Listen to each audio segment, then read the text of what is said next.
Hello friend, आपल्या Maharashtra online क्लासेसच्या YouTube चॅनलवरती तुमचे स्वागत आहे. हॅलो फ्रेंड, गुड मॉर्निंग सर्वांना. मित्रांनो, आपलं आज तिसरं लेक्चर आहे. आपण याआधी 2 लेक्चर गणिताची घेतलेली आहेत, बरोबर आहे. संख्या आणि संख्येचे प्रकार यावर 2 लेक्चर घेतलेले आहेत आणि आज त्यावरीलच तिसरं लेक्चर आहे. पहिल्या लेक्चरमध्ये आपण सम, विषम, संख्या आणि नैसर्गिक संख्या हे पूर्ण टॉपिक डिटेलमध्ये पाहिले, त्यानंतर त्याचे फॉर्म्युले पाहिले, बरोबर आहे. दुसऱ्या लेक्चरमध्ये आपण मूळ संख्या, संयुक्त संख्या, समूळ संख्या, जोडमूळ संख्या, त्रिकोणी संख्या, पूर्णांक संख्या, अपूर्णांक संख्या, बरोबर आहे, पूर्ण संख्या, हे सर्व संख्येचे प्रकार आपण पाहिले आणि त्यावरील प्रश्न पण पाहिले, बरोबर आहे. आजचं आपलं तिसरं लेक्चर आहे. आज आपण राहिलेली संख्याची टाईप पाहणार आहोत, ठीक आहे. आणि मित्रांनो, तुम्हाला जर फास्ट होत असेल तर तुम्ही नक्की सांगा की सर फास्ट होतंय किंवा आहे असं शिकवायचं असेल तरी कमेंटमध्ये सांगा. माझ्या व्हिडिओ बघितल्यानंतर खाली कमेंट नक्की आली पाहिजे, ठीक आहे, की सर फास्ट होतंय किंवा व्यवस्थित आहे किंवा स्लो होतंय, जे पण असेल किंवा तुमचे जे पण सजेशन असेल ते मला कमेंटमध्ये नक्की कळवा, ठीक आहे. हा तिसरं लेक्चर आहे आपलं संख्या आणि संख्येच्या प्रकारावरील, ठीक आहे. आता आपण संख्येची राहिलेली टाईप बघणार आहे. त्यातला पहिला टाईप चौकोनी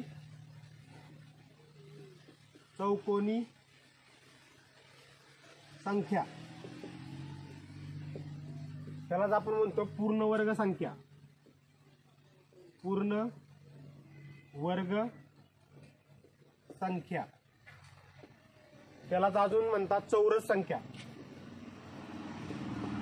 चौरस संख्या, ठीक आहे. तिन्ही शब्द एकाच संख्येचे प्रकाराचे आहेत, ठीक आहे. आता चौकोनी संख्या किंवा चौरस संख्यावरून आपल्याला समजत नाही, पण पूर्ण वर्ग संख्यावरून आपल्याला समजतंय की अशी संख्या की जी कोणत्या ना कोणत्या संख्येचा वर्ग आहे. लिहून घ्या डेफिनेशन. अशी संख्या ही कोणत्या ना कोणत्या संख्येचा वर्ग आहे, किंवा असं लिहा, जी संख्या कोणत्या ना कोणत्या संख्येचा वर्ग असते त्या संख्येला पूर्णवर्ग संख्या किंवा चौरस संख्या किंवा चौकोनी संख्या म्हणतात, ठीक आहे. उदाहरण बघा, म्हणजे संख्या बघा त्या कोणत्या आहेत. 1, 4, 9, 16, 25, 36, 49, बरोबर आहे, 64, 81, 100, 121. समजलं असेल तुम्हाला. आता कोणत्या संख्या कोणत्या ना कोणत्या संख्येचे वर्ग असणाऱ्या संख्या, म्हणजे हा कितीचा वर्ग आहे, 1चा वर्ग आहे, हा 2चा, हा 3चा, हा 4चा वर्ग आहे, हा 5चा वर्ग आहे. म्हणजे हे जेवढ्या संख्या आहेत ना या पूर्ण वर्ग संख्या आहेत. आता यावर प्रश्न कसा विचारला जातो, खालीलपैकी कोणती संख्या पूर्ण वर्ग संख्या आहे. बरोबर, ऑप्शन दिला असतील 16, 22, 34, ठीक आहे, आणि 12. कोणती संख्या पूर्ण वर्ग संख्या आहे, 16. का तर हा 4चा वर्ग आहे, बरोबर आहे, बाकीच्या संख्या वर्ग नाहीत. किंवा पुढीलपैकी कोणती संख्या पूर्ण वर्ग संख्या नाही किंवा चौरस संख्या नाही. मग नाही असं विचार असेल तर 3 संख्या कशा दिलेल्या असणार, 16, 49, 81, ठीक आहे, आणि लास्टची दिली असेल काहीतरी 26, ठीक आहे. तर ही पूर्ण वर्ग संख्या नाही, कारण ही कोणत्याच संख्येचा वर्ग नाही. हा आहे 9चा वर्ग, ही आहे 7चा वर्ग, ही आहे 4चा वर्ग, बरोबर. ही कोणत्याच संख्येचा वर्ग नाही, म्हणून ही पूर्ण वर्ग संख्या नाही, बरोबर आहे. असा पण प्रश्न यावर विचारला जाऊ शकतात. बाकी याच्यावर दुसरा कोणताही प्रश्न विचारला जाऊ शकत नाही. मित्रांनो, पुढचा प्रकार बघा, गुणाकार व्यस्त संख्या.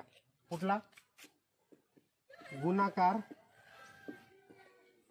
व्यस्त संख्या, ठीक आहे. यालाच आपण म्हणतो उत्क्रम संख्या. तर उत्क्रम असा असेल, उत्क्रम संख्या, गुणाकार व्यस्त संख्या, किंवा त्यालाच आपण म्हणतो उत्क्रम संख्या. लक्षात ठेवायचं, कधी कधी उत्क्रम संख्या पण विचारलं जाऊ शकतं, ठीक आहे. आता ह्या संख्या काय असतं बघा, ज्या 2 संख्येचा गुणाकार 1 येतो त्या संख्यांना गुणाकार व्यस्त संख्या म्हणतात. लिहून घ्या डेफिनेशन. ज्या 2 संख्याचा गुणाकार 1 येतो त्या संख्यांना गुणाकार व्यस्त संख्या म्हणतात किंवा उत्क्रम संख्या म्हणतात. मग आता बघा, 4 ही संख्या आहे, बरोबर. आता 4 ची गुणाकार व्यस्त संख्या कोणती, 1/4. कोणती आहे, 1/4. आता या दोन्हीचा गुणाकार करा बरं. 4 गुणुले 1/4 किती येतंय? 4 ला 4 गेला, किती आला आन्सर? 1 आलं. बरोबर आहे, ठीक आहे. किंवा दुसरी एक संख्या घ्या, 3/5. याची गुणाकार व्यस्त संख्या कोणती हो? तर 5/3. बघा या दोन्हीचा गुणाकार करा बरं. 3/5 गुणुले 5/3 काय होणार? 3 ला 3 गेलं, 5 ला 5 गेलं, राहिला किती? 1. बरोबर आहे. म्हणजे गुणाकार व्यस्त संख्या तुम्हाला समजलं. काय करायचं? फक्त उलटी करायची. जर अशी संख्या दिली असेल तर एक छेद घ्यायची, आणि जर छेदनांशात संख्या दिली असेल तर उलटी करायची. 5 वरती जाणार, 3 खाली येणार. सिंपल आहे. आता मला सांगा 4/9 याची गुणाकार व्यस्त संख्या सांगा तुम्ही. 4/9 ची काय येते? जो छेद आहे तो अंशाला घ्यायचा आणि अंश आहे तो छेदाला घ्यायचा, म्हणजे काय येईल? 9/4. आलं लक्षात तुमच्या? गुणाकार व्यस्त संख्या लक्षात आलं. तुम्ही डेफिनेशन जी लिहिली एक पाहिजे ती पण लक्षात ठेवायची गरज आहे. संख्या दिली की उलटी करायची. 5/7 काय येईल? गुणाकार व्यस्त संख्या 7/5. ठीक आहे. किंवा समजा असंही दिलं 1/3. आता ह्याची काय येईल? 3/1. आता 1 खाली छेदाला घेतलं तरी चालतं, नाही घेतलं तरी चालतं. ठीक आहे. त्यामुळे तुम्ही नसतं 3 जर आलं ऑप्शन मध्ये तरी तुम्हाला क्लिक व्हायला पाहिजे की बरोबर आहे. नाहीतर कधी कधी असं दिलं जाईल आणि ऑप्शन मध्ये हा पण असेल, दुसरा अजून पर्याय असेल, तुम्ही म्हणताल की 1 कुठं आहे छेदाचं, तरी एक छेदाला असेल तरी चालतं, नसेल तरी चालतं. आता यावर प्रश्न कसा विचारला जातो? खालीलपैकी कोणती संख्या गुणाकार व्यस्त संख्या नाही, किंवा खालीलपैकी कोणती संख्या गुणाकार व्यस्त संख्या आहे. म्हणजे एक संख्या दिली जाते. बघा पहिल्यांदा एक संख्या दिली जाते, असं दिलं जाईल समजा 4/9 या संख्येची गुणाकार व्यस्त संख्या कोणती, असा प्रश्न विचारला जाईल. 4/9 या संख्येची गुणाकार व्यस्त संख्या कोणती? ठीक आहे. व्यस्त संख्या कोणती? खाली ऑप्शन असतील. 4/9 हा असा ऑप्शन दिला असेल पहिल्यांदा, परत असेल 9/4, परत असेल 4/8, परत असेल 1, असं 4 ऑप्शन दिले जातील. बरोबर आहे. तर त्यातला ऑप्शन कोणता आपला आन्सर असेल? 9/4. का तर 4/9चं काय होणार? उलट होणार. 9/4 हे आपला आन्सर बरोबर असेल. ठीक आहे. या व्यतिरिक्त यावर कोणताही प्रश्न विचारला जात नाही.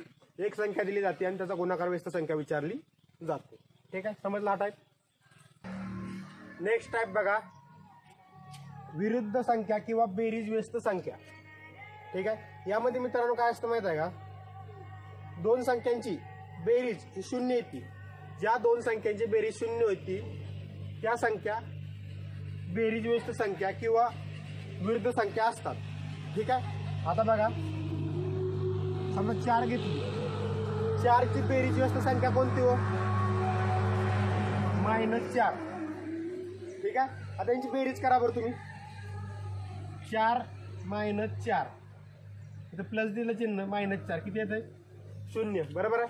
समजा दुसरी एखादी संख्या घेतली 5/4, याची बेरीज व्यस्त संख्या कोणती हो? -5/4. म्हणजे बेरीज व्यस्त संख्येला काय करायचं? फक्त मायनस चिन्ह लावायचं. जर ऑलरेडी मायनस चिन्ह असेल तर मायनस चिन्ह काढून टाकायचं. म्हणजे समजा 5/4 दिला असेल तर -5/4 ही त्याची बेरीज व्यस्त संख्या झाली. किंवा असं दिलं असेल -4/3, तर काय येणार? मग फक्त 4/3 येणार, मायनस निघून जाणार.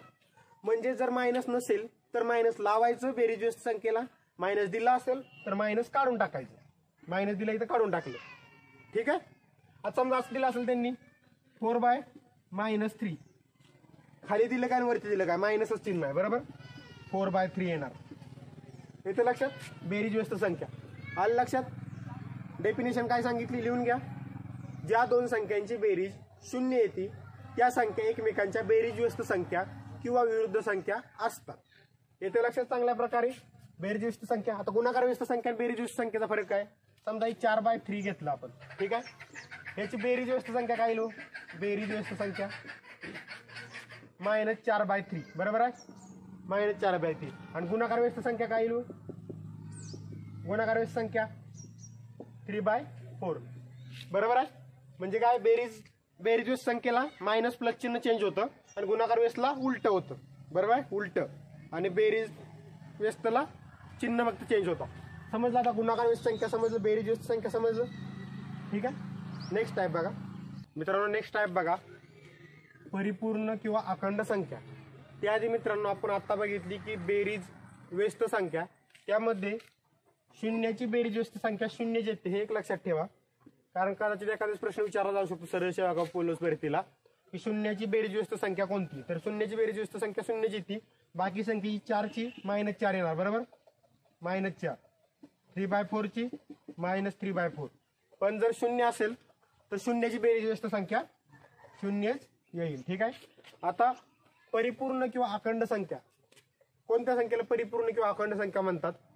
तर ज्या संख्येचे सर्व विभाजक यांची बेरीज त्या संख्येच्या दुप्पट येते. बघा, लिहून घ्या तुम्ही, आधी लिहून घ्या.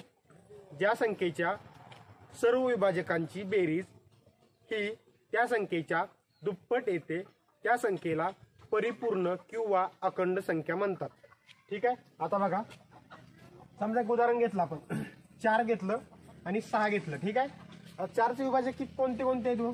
1, 2, 2 आणि 4, बरोबर आहे.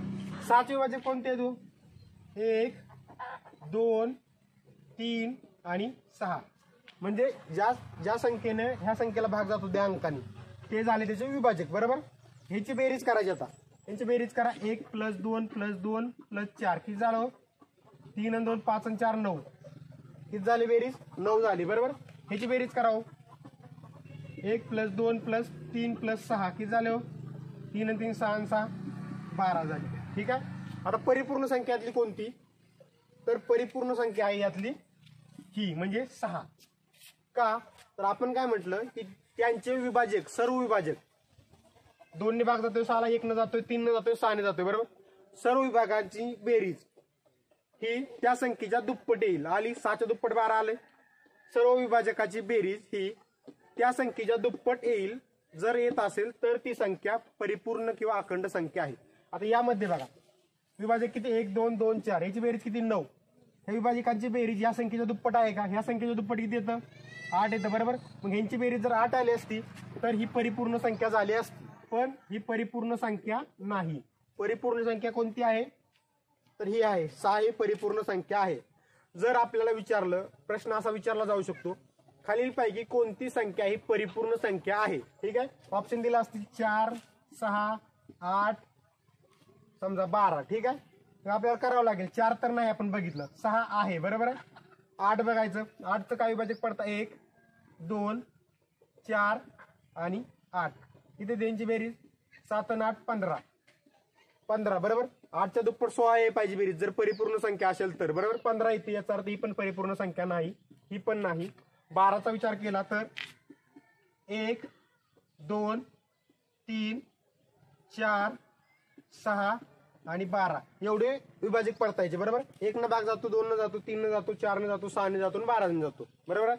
मग याचं बघा किती बेरीज येते? 1 आणि 2 3 3 6 6 आणि 6 12 आणि 4 16 16 आणि 12 किती झालं? 28. किती हे पाहिजे? दुप्पट म्हणल्या 24. म्हणजे ही पण परिपूर्ण संख्या नाही. मग परिपूर्ण संख्या कोणती आहे? 6 ही परिपूर्ण संख्या आहे. जर ऑप्शन दिला असेल असं तर आपला 6 हे आन्सर येईल.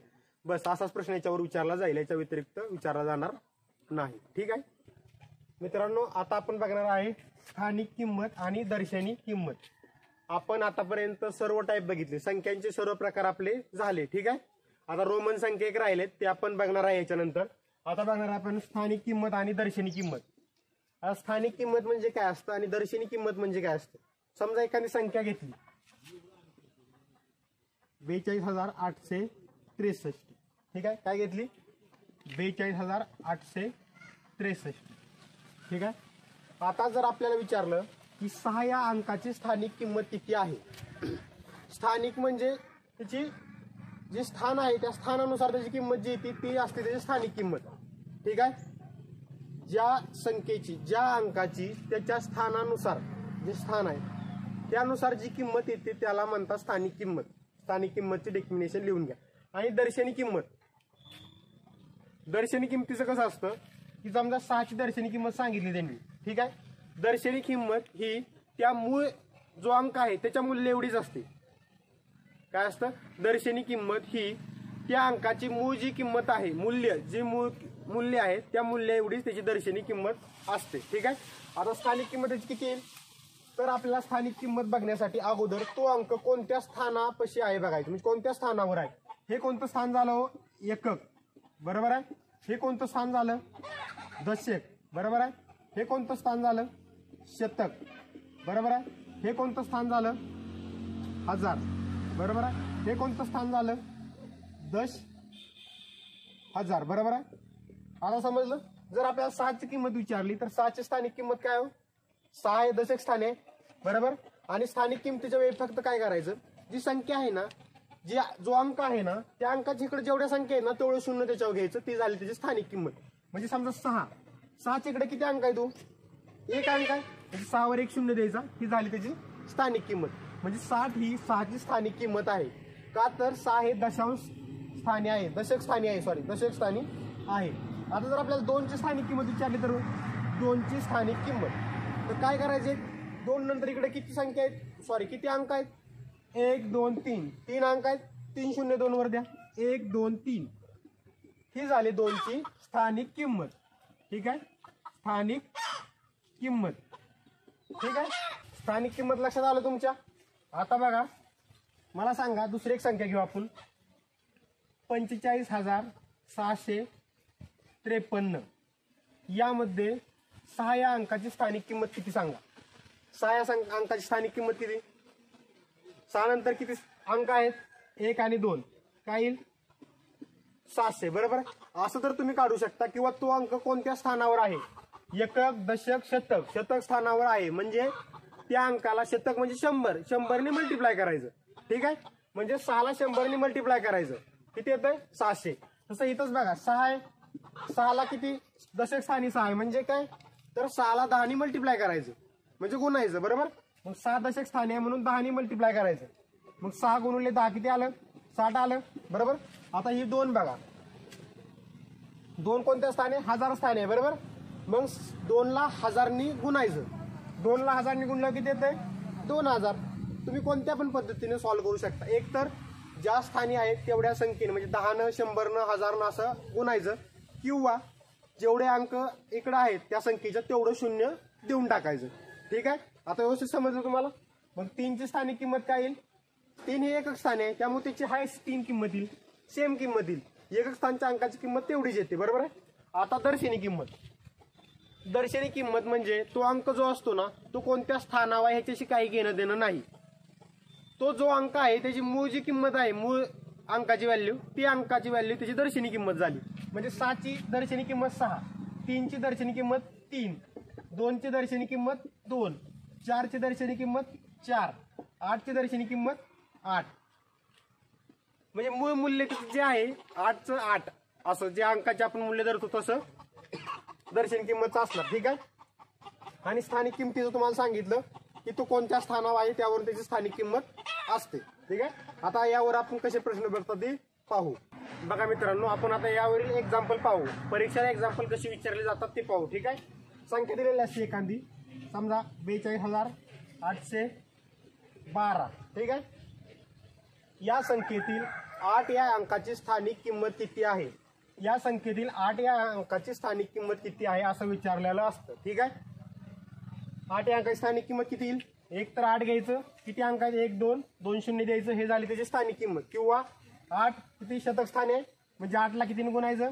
100 ने गुणायचं, किती झालं? 800, ही झाली त्याची स्थानिक किंमत. ठीक आहे, असा प्रश्न विचारला जाऊ शकतो तुम्हाला. दुसरा प्रश्न कसा विचारला जाऊ शकतो? 4 व 8 यांच्या स्थानिक किंमतीतील फरक किती? दुसरा प्रश्न विचारला जाऊ शकतो, 4 व 8 यांच्या स्थानिक किंमतीतील फरक किती? असा तुम्हाला प्रश्न विचारला जाऊ शकतो. ठीक आहे, आता बघा 4ची स्थानिक किंमत किती आहे? किती अंक आहेत? 4 अंक आहेत. 1 2 3 4, किती झाली? 40,000 झाली. मायनस 8ची स्थानिक किंमत किती आहे? 800, बरोबर आहे. किती येतो याचा आन्सर? 0 0 2 9 3, बरोबर. काय तर 39,200. मग तुम्हाला असेच ऑप्शन असतील, 39,200 असेल किंवा 39,400 असेल, असं काहीतरी ऑप्शन दिलं असतील आणि विचारलं जाईल की 4 व 8 यांच्या स्थानिक किंमतीतील फरक किती. ठीक आहे, असा प्रश्न विचारला जाऊ शकतो. किंवा दुसरा एक प्रश्न असा विचारला जाऊ शकतो, बघा आता प्रश्न कसा विचारला जाऊ शकतो, इथं आणि इथं स्टार केलेला असू शकतो, किती स्टार, ठीक आहे. आणि असा विचारला जाऊ शकतो प्रश्न, बघा हे मी पुसून टाकतो,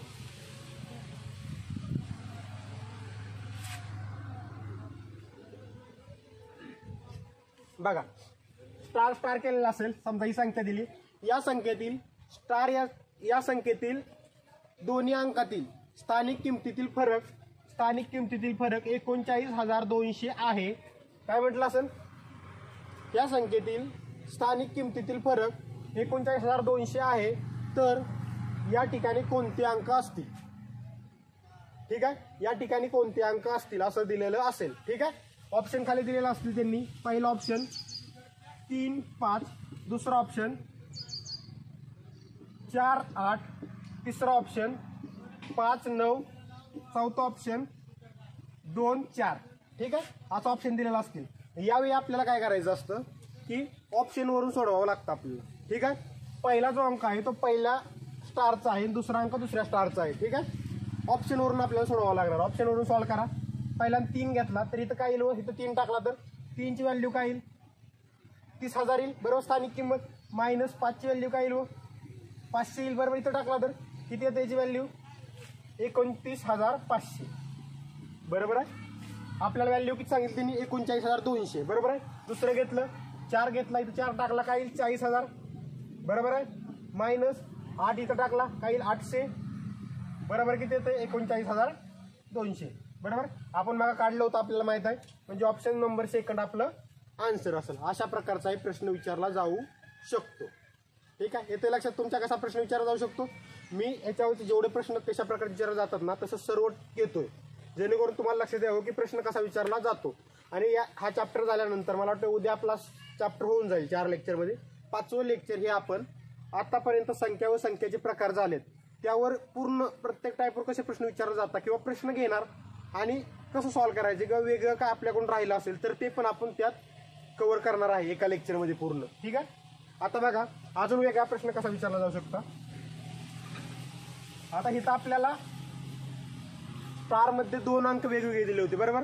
काय वेग कसं होतं, असं दिलं जातं 3 स्टार, ठीक आहे, स्टार 2 आणि 5, ठीक आहे.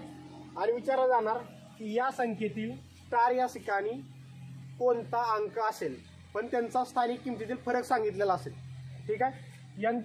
या संख्येतील स्टार या ठिकाणी असलेल्या अंकाच्या स्थानिक किमतीतील फरक 2700 आहे, किती 2700 आहे, तर स्टार या ठिकाणी कोणता अंक असेल, एकच अंक कोणता असेल, म्हणजे एकच अंक असणार, दोन्ही ठिकाणी एकच अंक असणार, ठीक आहे. ऑप्शन असेल 1, 2, 3, 4, हे 4 ऑप्शन दिलेत समजा, ठीक आहे. किती आहे 2700. आपल्याला लगेच क्लिक व्हायला पाहिजे 2700 म्हणजे काय होईल, इथं काय असणार आहे, बरं आपण सॉल्व्ह करू समजा, ठीक आहे. स्टारच्या ठिकाणी एकच अंक आहे, बरोबर, दोन्ही ठिकाणी. मग इथं 1 घेतला पहिला, इथं पण 1 घेतला, काय येणार 1000 मायनस 100, किती आलं 900, बरं किती आहे पाहिजे 2700. परत दुसरा ऑप्शन घेतला 2, तर इथं काय येईल 2000 मायनस इथं काय येईल 200, बरोबर आहे. याची स्थानिक किंमत 200 इज इक्वल टू 1800. लगेच लक्षात येतं की आपला आन्सर काय असणार आहे, 3 अंक असणार आहे. 3चं घेतलं काय येईल इथं 3000 मायनस ह्या स्टारच्या ठिकाणी 300, बरोबर 2700. ऑप्शनवरून लगेच आपल्याला काय आलं की 3 नंबरचं ऑप्शन जे आहे ते याचं उत्तर आहे, ठीक आहे. अशा प्रकारचाही प्रश्न आपल्याला विचारला जाऊ शकतो. आता दुसरा अजून कोणत्या प्रकारचा विचारला जाऊ शकतो, तर बघा कधी कधी आपल्याला स्थानिक किंमत आणि दर्शनी किंमत या दोन्हीवर मिळून प्रश्न विचारला जाऊ शकतो. कसा प्रश्न विचारला जाऊ शकतो, समजा 45,312 या संख्येतील 3 या अंकाच्या स्थानिक किंमत आणि दर्शनी किंमतीमधला फरक काय. स्थानिक किंमत आणि दर्शनी किंमत म्हटलंय, परत स्थानिक किंमत आणि दर्शनी किंमत यामधील फरक किती, 3 या अंकाच्या, ठीक आहे. ऑप्शन दिला असतील समजा त्यांनी 290, 295, 295, ठीक आहे, 0, 297, ठीक आहे. मला सांगा 3ची स्थानिक किंमत किती आहे. स्थानिक किंमत म्हणजे तुम्हाला माहित आहे 3 किती अंक आहेत, 1, 2, तीनची स्थानिक किंमत ही झाली, बरोबर आहे. आणि मला सांगा तीनची दर्शनी किंमत काय हो? दर्शनी किंमत तुम्हाला माहित आहे, दर्शनी किंमत म्हणजे मूळ व्हॅल्यू जी आहे तीनची ती म्हणजे काय 3. तीनची व्हॅल्यू काय 3च आहे. दर्शनी किंमत 3च, बरोबर आहे. -3 किती आलं 297. काय आन्सर आपलं 297, ऑप्शन नंबर चौथा आपलं आन्सर असत. अशा प्रकारचा प्रश्न विचारला जाऊ शकतो. आता जेवढ्या प्रकारचे प्रश्न विचारला जाऊ शकतात तेवढं मी सर्व प्रकारचे प्रश्न कव्हर केलेले आहेत तिथं. ठीक आहे. तुम्हाला होमवर्क हा आहे की हा टॉपिक बघितल्यानंतर यावर पुस्तकात जेवढे पण प्रश्न पडले स्थानिक किमतीवर आणि दर्शनी किमतीवर जेवढे पण प्रश्न दिलेत तेवढे सगळे प्रश्न सॉल्व्ह करून घ्यायचे. ठीक आहे. काही प्रॉब्लेम येणार नाही तुम्हाला तो सॉल्व्ह करायला, म्हणजे तुमचा टॉपिकच परफेक्ट होऊन जाईल स्थानिक किंमत आणि दर्शनी किंमत. ठीक आहे मित्रांनो, आपण संख्याचा नेक्स्ट प्रकार बघू, रोमन संख्या. रोमन संख्या. ठीक आहे. काही जणांना बऱ्याच जणांना रोमन संख्या माहीत असतील, काही जणांना माहीत नसतील, ते आपण व्यवस्थित बघणार आहे. ठीक आहे. आता मराठीमध्ये किंवा इंग्लिशमध्ये जे अंक असताना त्यांना रोमनमध्ये पण रोमन भाषेत पण एक वेगळ्या प्रकारे लिहिलं जातं. ठीक आहे. ते कशा प्रकारे लिहिलं जातं ते आपण बघू. 1 2 3 4 5 6 7 8 9 आणि 10. ठीक आहे. हे झालं आपला अंक, बरोबर आहे. आणि रोमन बघा, आता रोमन एक असं लिहिलं जातं 2. ठीक आहे. 3. म्हणजे थोडक्यात आपला आय असतो ना, कॅपिटल आय, तो दिलेला असतो. ठीक आहे. 1 2 3 4 बघा,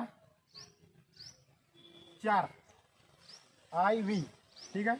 5 बघा व्ही, 6 बघा व्ही आणि आय, 7 बघा व्ही आय आय, 8 बघा व्ही आय आय आय, 9 बघा आय एक्स आणि 10 एक्स. आता एक कसं आलं मित्रांनो, तर एक तुम्ही लक्षात घ्या की 1 म्हणजे 1 साठी, 2 साठी आणि 3 साठी काय येतं, 1 आहे 2 आहे, बरोबर, आणि 3 आहे. ठीक आहे. आता 5 साठी लक्षात घ्या, 5 साठी व्ही म्हणता, 5 ला काय लिहिता व्ही लिहिता. ठीक आहे. 10 ला काय लिहिता एक्स लिहिता, काय लिहिता एक्स. एवढंच लक्षात ठेवा. 1 2 3 ला 1 आहे 2 आहे 3 आहे, 5 साठी व्ही लिहिता, 10 साठी एक्स असतो. ठीक आहे. 10 नंतर आता 50 साठी एल लिहिता, काय लिहिता एल लिहिता 50 साठी. ठीक आहे. एवढं लक्षात ठेवा फक्त. 100 साठी लिहिता सी लिहिता. ठीक आहे. 500 साठी लिहिता डी लिहिता, काय लिहिता डी, आणि 1000 साठी एम. ठीक आहे. आता हे तुम्हाला लक्षात ठेवायचे, एवढा अंक तुम्हाला लक्षात ठेवायचे. 1 2 साठी तर 1 2 3 साठी तर तुमच्या लक्षात राहिलं आय 2 आहे 3 आहे, हे तर कोणाच्याही लक्षात राहील, बरोबर आहे. 1 2 3, 5 साठी व्ही, 10 साठी एक्स, 50 साठी एल, सी 100 साठी, आणि 500 साठी डी, आणि 1000 साठी एम. आता मी इथे LCDM लक्षात ठेवलं, LCDM व्ही एक्स LCDM. ठीक आहे. आणि हे तर लक्षात राहतं सगळ्यांच्या. मग आता बाकीच्या संख्या कशा काढायच्या यावरून ती आपण पाहू. ठीक आहे. आता 4. ठीक आहे. 4 हे 5 च्या अगोदर आहे का नंतर आहे, 5 च्या 4 अगोदर आहे, बरोबर. मग काय करायचं, व्ही आणि जे आय आहे 1 ते 5 च्या अगोदर घ्यायचं, म्हणजे व्ही च्या अगोदर घ्यायचं. ठीक आहे. 5 च्या अगोदर जर आय असेल तर 5 - 1 असतं, लक्षात ठेवायचं. काय असतं, तुम्हाला जर विचारलं हे किती आहे तर तुम्ही काय लक्षात घ्यायचं, व्ही म्हणजे 5 आहे, 5 च्या अगोदर आहे म्हणजे 4 आहे. ठीक आहे. तुम्हाला जर विचारलं व्ही आणि हे काय आहे, व्ही म्हणजे 5 आहे, व्हीच्या इकडे 1 आहे म्हणजे 1 प्लस आहे, म्हणजे काय करायचं, व्ही आहे ना, व्हीच्या इकडे जर दिला असेल आय तर प्लस करायचं, व्हीच्या इकडे जर आय दिला असेल तर मायनस करायचं. आता लक्षात आलं तुमच्या व्यवस्थित. व्हीच्या इकडे दिला असेल तर प्लस करायचं, जेवढे आय दिले तेवढे प्लस करायचे, आणि जेवढे म्हणजे 3च आय देऊ शकतो आपण. किती, 3च आय देऊ शकतो.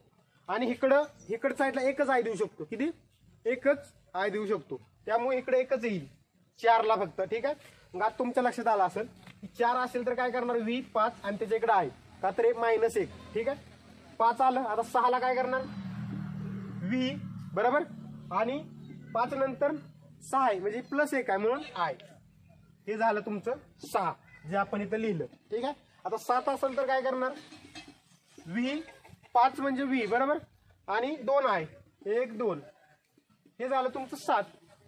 सेम 8 म्हणजे व्ही आणि परत 3 आय हे झालं तुमचं 8 कारण व्ही म्हणजे 5 6 7 8 बरोबर.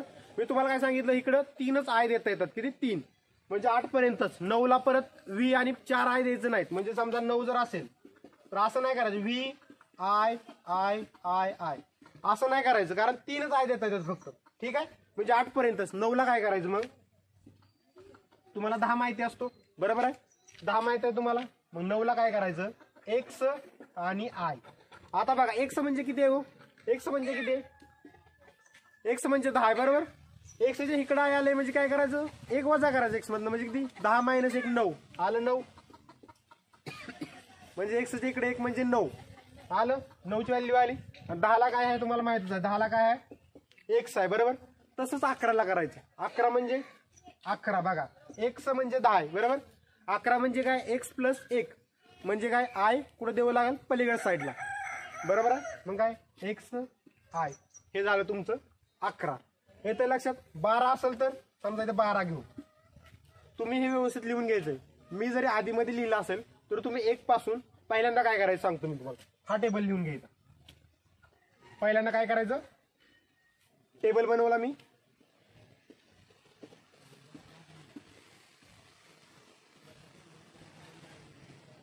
हा टेबल लिहून घ्यायचा आणि हा टेबल पाठ करायचा. हा टेबल पाठ झाला की यावरून तुम्हाला 3000 पर्यंत अंक काढता येतात कोणताही अंक काढायचा असेल तर. हा टेबल पाठ केला की तुम्हाला सांगितलं 1 2 3 झालं 4 ला काय करायचंय टेबल मध्ये हे 4 ना घेतलं तर चालेल. ठीक आहे 1 2 3 5 10 50 100 500 आणि 1000. 4 ला सांगितलं तुम्हाला 5 च्या इकडे आहे म्हणून आय व्ही 5 ला व्ही बरोबर. 6 7 सांगितलं तुम्हाला 6 इथं आहे 7 इथं आहे 8 इथं आहे लिहून घ्या परत 9 इथं आहे 10 इथं 11 इथं आहे बरोबर. आता हे काढा साईडला. ठीक आहे 12 ला काय करणार तुम्ही एक्स नंतर 2 आय आहे बरोबर. एक्स नंतर आपण 3 आय देऊ शकतो म्हणजे कोणत्या याच्या नंतर 3 आय देऊ शकतो. ठीक आहे मग बघा एक्स आय आय हे झालं तुमचं 12. ठीक आहे 13 ला बघा एक्स आय आय आणि आय. ठीक आहे आता 14 ला तुम्हाला 4 आय देता येणार नाही म्हणजे 14 तुम्हाला X I I I I असं लिहिता येणार नाही. आपल्याला 3च आय देता येतात बरोबर. मग तुम्ही काय करणार एक्स ठीक आहे त्यानंतर काय करणार व्ही घेणार व्ही व्ही हे किती झालं 10 हे किती झालं 5 किती झालं 15 झालं. आपल्याला काय पाहिजे 14 पाहिजे म्हणजे आपल्याला 4 पाहिजे 10 नंतर 4 पाहिजे. 4 काय आपलं इथं आपण लिहिलं होतं थोडक्यात 4 काय होतं आय व्ही होतं बरोबर. व्ही म्हणजे 5 होतं आय म्हणजे इकडं व्हीच्या इकडे 1 घेतला होता बरोबर. मग आपलं काय येईल 14 ला एक्स आय व्ही म्हणजे ह्या दोन्हीची मिळून व्हॅल्यू काय झाली हो आय व्ही ची 4 झाली बरोबर. कारण व्ही ची 5 आणि व्ही च्या इकडे आय म्हणजे 1 वजा केलं 4 झाले आणि याचे 10 किती झाले हे 14 झाले बरोबर. याची व्हॅल्यू 4 झाली 10 आणि 4 14 आलं 14 आपलं. 15 ला काय करचाल 15 ला एक्स आणि व्ही एक्स चे 10 आणि व्ही ची 5 झाले 15 आलं 15. येतं लक्षात तुमच्या. असंच सर्व अंक लिहायचे आहेत तुम्हाला. मी आता अजून 5 अंक लिहून देतो. 15 झालं ना 16 बघा 16 ला काय करताल परत एक्स व्ही हे झालं 15 आणि आय आय ह्या साईडला असल्यानंतर 1 ऍड होतो बरोबर. ह्या साईडला असता तर वजा केला असतो. काय केलं आपण 14 ला एक्स आय व्ही केलं आणि 16 ला एक्स व्ही आय केलं. येते लक्षात. 17 ला बघा 17 एक्स व्ही डबल आय. 18 ला बघा एक्स व्ही ट्रिपल आय. ठीक आहे 19 ला बघा आता 19 ला काय करणार तुम्ही 4 आय तर घेता येत नाही आपल्याला बरोबर.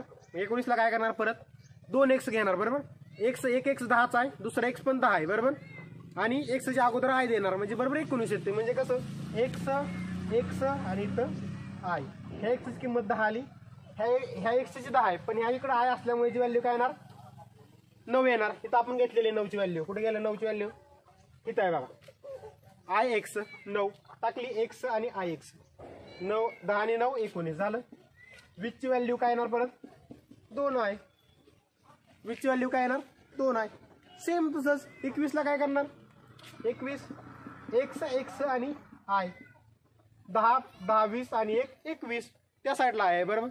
सेम 22, 23, 24 सेम 30ला काय करणार आता 30चं लिहून देतो तुम्हाला परत. 20 नंतर 30चं लिहून घ्या. 30चं 3 x 10 10 10 30.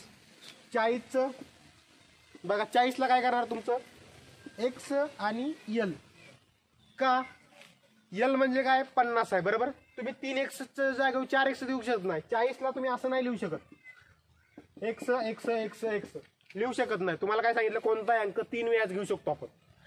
मग तो i असू द्या v असू द्या x असू द्या नाहीतर l असू द्या कोणताही अंक आपण 3 वेळा कमीत कमी घेऊ शकतो बरोबर. आता v घ्यायचा संबंध येत नाही. v फक्त एकदाच घेतो आपण बरोबर. बघा आता असं लिहू शकत नाही तुम्ही. मग काय लिहिणार l x. l ची व्हॅल्यू किती 50 बरोबर.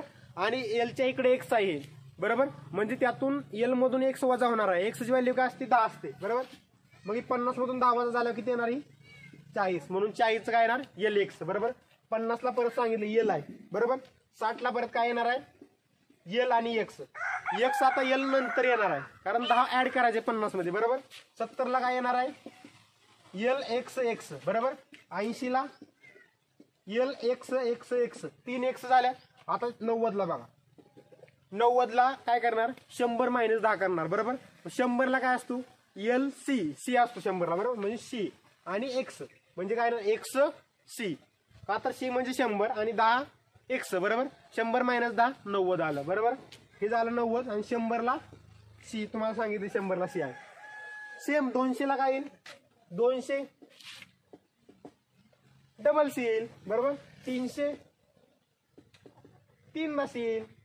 आता 400ला काय येईल मग 400ला बघा 400 आता 400ला काय येईल 3 ला c झाल्यानंतर c 4 वेळा येणार नाही बरोबर. मग 500 काय आहे d आहे बरोबर. त्यातून c 1 वजा करायचा 100 वजा करायची मग काय c आणि d म्हणजे d म्हणजे 500 आणि c म्हणजे 100 किती आलं 400 आलं. आणि 500ला परत डायरेक्ट d घ्यायचा. येते लक्षात 500ला d घ्यायचा. 700ला काय येणार 600 बरोबर dc.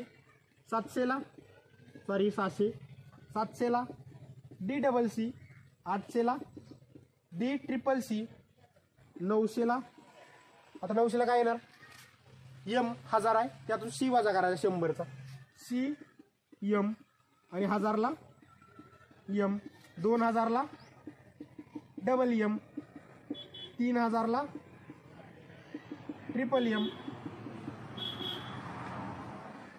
येते लक्षात सगळं तुमच्या रोमन अंक लक्षात आलं सगळं लक्षात आलं. रोमन अंक पूर्ण ब्लॅकबोर्ड भरलाय आपण. व्यवस्थित लिहून घ्या सगळं. मी जेवढं पण लिहून दिलंय ते ठीक आहे. मी कुठेही लिहिलेलं आहे तुम्ही व्यवस्थित लिहून घ्या. पहिल्यांदा हा चार्ट लिहा. चार्ट लिहिल्यानंतर 1 ते 10 20 पर्यंत लिहा. 1 ते 20 पर्यंत लिहा. त्यानंतर मग मेन जे आहेत ते सर्व लिहून घ्या. 20 नंतर मग 30 लिहा. 30 40 50 60 70 80 90 100. 100 नंतर मग 200 300 400 असं लिहा. मधलं आदलं लिहायची गरज नाही ठीक आहे. मी जसं लिहून दिलंय तसं लिहून घ्या. आता जेव्हा प्रश्न कसा विचारला जातो प्रश्न कसा विचारला जातो रोमन संख्यामध्ये 25ला कसे लिहितात. रोमन संख्यामध्ये 25ला कसे लिहितात. आता 25ला कसे लिहितात तुम्ही सांगा मला कसे लिहितात 25ला. 25 लिहायचे म्हटलं तुम्हाला काय करावं लागेल 10 घ्यावं लागेल. एक परत अजून एक 10 घ्यावं लागेल 20 झाले आणि परत 5 घ्यावं लागेल बरोबर आहे. 10 10 आणि 20 म्हणजे 5 झालं 25 तुमचं. रोमन संख्यामध्ये 29ला कसे लिहाल. 29 सांगा 29ला कसे लिहाल. काय करायचं x x हे झाले किती 20 झाले 29 आहे बरोबर. म्हणून काय करणार x आणि इथं मध्ये i घेणार. हे 10 10 आणि हे 9 9 का तर x 10 आहे आणि 10च्या इकडे i आहे त्यामुळे 1 वजा करायचं x मधनं 10 मधनं 9 हे झाले 29 तुमची. आलं लक्षात तुमच्या व्यवस्थित लक्षात आलं काय येतंय. किंवा असं कदाचित दिलं जातं कधी कधी बरं का x x x i plus x i v बरोबर किती. रोमन मध्येच ऍडिशन करायची असते त्याची आणि खाली ऑप्शन पण रोमनच असतात रोमन संख्यात. मग काय करणार याचं x x x किती आहे 10 20 आणि 1 21 हे 21 आहे बरोबर. प्लस हे किती आहे 10 आणि हे किती आहे 4 आहे बरोबर. v म्हणजे 5 आणि v च्या इकडे आहे म्हणून 4 म्हणजे किती झालं 14 झालं बरोबर. 10 आणि 4 14 किती झालं हे 35 झालं. आता 35 रोमन मध्ये कसं लिहिणार हो तुम्ही? रोमन मध्ये 35 कसं लिहिणार तुम्ही? बघा रोमन मध्ये 35 एक्स एक्स एक्स आणि व्ही 10 10 20 30 आणि 5 35 झालं तुमचं 35. आलं तुमचं आन्सर. हे ऑप्शन एक असणार, बाकी वेगवेगळे ऑप्शन असणार. रोमन व्यवस्थित लिहून घ्या. परफेक्टच झालं पाहिजे, रोमन मध्ये काहीच प्रॉब्लेम आला नाही पाहिजे. व्यवस्थित बघा, नसेल समजलं किंवा काय प्रॉब्लेम असला तर व्हिडिओ डबल बघा, व्यवस्थित समजून घ्या, कधीच विसरणार नाही तुम्ही. आणि यात लक्षात ठेवण्यासारखं काहीच नाही. काय लक्षात ठेवायचंय? 3 आय लक्षात ठेवायचं, 1 2 3. व्ही लक्षात ठेवायचं 5 ला, 10 ला एक्स लक्षात ठेवायचा आहे, 50 100 500 आणि 1000 LCDM झालं. येतं लक्षात? समजलं असेल सर्वांना? समजलं नसेल तर सांगा. आणि कमेंट मस्ट आहे, सर्वांनी कमेंट खाली करायची. जो पण व्हिडिओ बघेल ना त्यांनी खाली कमेंट करायची. काही कमेंट करा, सर समजत नाही, सर समजतंय, सर व्यवस्थित शिकवताय, जे पण असेल तुमची जी पण कमेंट असेल ती कमेंट आली पाहिजे. ठीक आहे मित्रांनो, आपण तिसऱ्या लेक्चरमध्ये एवढं टाईप घेतलेले आहेत रोमन संख्यापर्यंत. आणि आपलं संख्या आणि संख्येचे प्रकार हा टॉपिक जवळपास संपलेला आहे. प्रकार म्हणजे संपलेला आहे म्हणजे पूर्ण टॉपिक संपलेला नाही. यामध्ये अजून विभाज्यतेच्या कसोट्या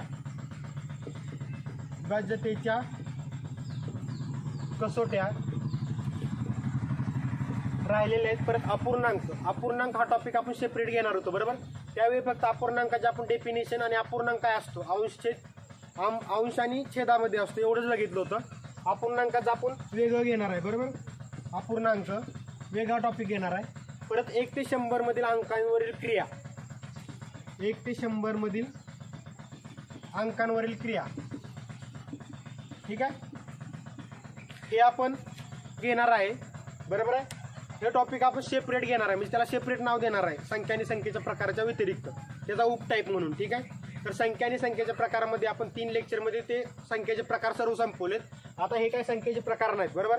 हे वेगवेगळे टाईप आहेत, वेगवेगळे टॉपिक आहेत, बारके बारके, बरोबर. आपण हे वेगवेगळे टॉपिक घेणार आहे उद्यापासून. ठीक आहे. हे आपण हा टॉपिक आणि हा टॉपिक हे 2 टॉपिक आपण घेणार. आणि हे टॉपिक घेतल्यानंतर, ठीक आहे, आपण एक पूर्ण लेक्चर, 1 तासाचं पूर्ण लेक्चर आपण यावरील प्रश्न सोडवण्यासाठी घालवणार. पूर्ण प्रश्न, वेगवेगळे प्रकारचे प्रश्न मी लिहून आणणार आणि सर्व प्रश्न सॉल्व्ह करून घेणार तुमच्याकडून. ठीक आहे. आजच्या लेक्चरमध्ये आपण एवढंच घेतोय. उद्या आपण विभाज्यतेच्या कसोट्या पाहू, त्यानंतर आपण हे आणि हे पाहू आणि ते प्रश्न पण घेऊ आपण. ठीक आहे मित्रांनो, तुम्ही जर या चॅनलवरती नवीन असाल तर चॅनलला लाईक, सबस्क्राईब आणि बेल आयकॉन दाबायला विसरू नका. Thank you friends.